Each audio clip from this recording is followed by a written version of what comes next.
The Apostle Paul's greatest desire was to get to know our loving Savior, Jesus Christ, much better. Would you like to know him?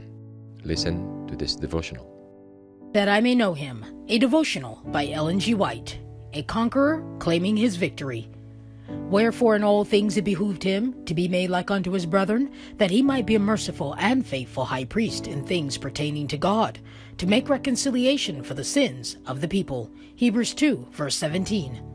Of the high priest of Israel we read, Aaron shall bear the names of the children of Israel in the breastplate of judgment upon his heart, when he goeth in unto the holy place, for a memorial before the Lord continually. Exodus 28, verse 29.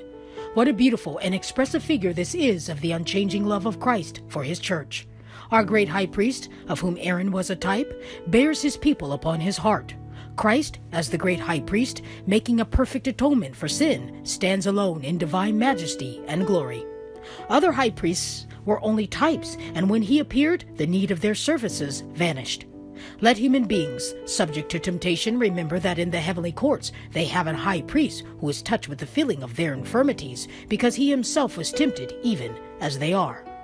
Christ is the minister of the true tabernacle, the high priest of all who believe in him as a personal Savior, and his office no other can take. He is the high priest of the church. Christ offered up his broken body to purchase back God's heritage, to give man another trial.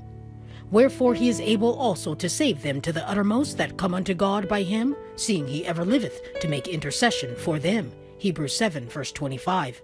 By his spotless life, his obedience, his death on the cross of Calvary, Christ interceded for the lost race. And now, not as a mere petitioner does the captain of our salvation intercede for us, but as a conqueror, claiming his victory. His offering is complete, and as our intercessor, he execute his self-appointed work, holding before God the censer containing his own spotless merits and the prayers, confessions, and thanksgiving of his people. Perfumed with the fragrance of his righteousness, these ascend to God as a sweet savor. The offering is holy, acceptable, and pardon covers all transgression.